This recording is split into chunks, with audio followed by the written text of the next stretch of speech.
कुछ माह पहले मैं बाजार से घर आ रही थी। मैं एक रिक्शा रोक कर बैठ गई। 2-3 मिनट बाद रिक्शे वाला मोबाइल पर किसी से बात करने लगा। उसकी बातें मुझे वाज़िया सुनाई दे रही थी। वो कह रहा था, यार मैं बहुत सख्त परेशान हूँ। बेटी के जिगर का ऑपरेशन है मुल्तान में और पैसा कम पड़ रहा है। सबसे मांगा है लेकिन कोई नहीं दे रहा। बेटे ने अपनी मोटरसाइकिल बेच दी है लेकिन फिर भी पैसे पूरे नहीं हो रहे। ये सुनकर मेरे दिल में रहम के जज्बात गालिब आ गए। जब रिक्शा रुका तो मैंने किराए के अलावा 200 रुपये मज़ीद दिए। घर आकर मैं मुतमईन थी कि आज बड़ा नेकी का काम किया। इस वाक़ये के तकरीबन 2.5 माह बाद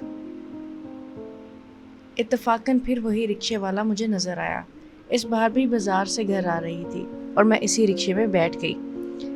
मैंने इसे पहचान लिया लेकिन वो मुझे ना पहचान सका। जाहिर है इसके रिक्शे पर रोज़ाना कई लोग बैठते होंगे और इस बात का कुछ अरसा भी गुजर गया था। बहरहाल 2-3 मिनट बाद रिक्शे वाले ने अपना मोबाइल निकाला और किसी से बात करने लगा। मेरे दिमाग में जमाका हुआ। वो उसी अंदाज से बिल्कुल वही बातें कर रहा था। यार मैं बहुत परेशान हूँ, बेटी का ऑपरेशन है, रकम का इंतज़ाम ना हुआ तो मेरी बेटी मर जाएगी, वगैरह वगैरह। मैं फ़ौरन समझ गई कि ये आदमी धोखेबाज है। दिल तो चाहा कि यहीं पे इसकी बेइज्जती करूं, लेकिन तमाशा बनने के ख्याल से चुप होगी।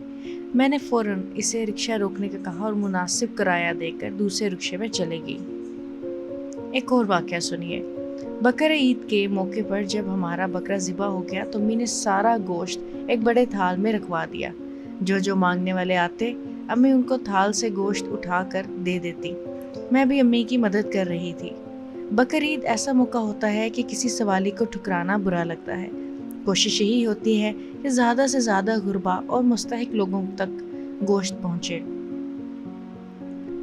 दरवाजे पर दस्तक हुई। एक औरत सफ़ेद सादा बुर्का पहने हमारे दरवाजे पर आई। गोश्त मांगा। मैंने अम्मी के हाथ से लेकर इसे दे दिया। तकरीबन 2 घंटे बाद कुछ फ़कीर औरतें इकट्ठे आ गईं और गोश्त मांगा। एक औरत की आवाज़ कुछ जानी पहचानी लगी। मैंने कहा, तुम तो अभी गोश्त लेकर गई थी। बहरहाल कुछ बहस के बाद हमने उसे दोबारा गोश्त दे दिया। इसी तरह कुछ देर बाद वो औरत काले बुर्के में फिर आ गई और गोश्त लेने लगी और ऐसे जाहिर किया जैसे वो पहली दफ़ा आई हो। गोश्त तो था ही इन लोगों के लिए, लेकिन एक ही घर से कई बार गोश्त ले जाना दुरुस्त नहीं लगता। ये इजाफी गोश्त किसी और ज़रूरतमंद के काम आ जाता। सदका खैरात और माल खर्च करने से इनकार नहीं, लेकिन अगर कोशिश करके ये इत्मीनान कर लिया जाए कि सवाली वाकई ज़रूरतमंद है या नहीं, इसकी मदद करने से खुशी भी होगी और सवाब भी मिलेगा। गदागरी एक काबिल मुज़म्मत पेशा है जिसकी ममानियत की गई है। अब इस पेशे में नई जिद्दतें पैदा की गई हैं।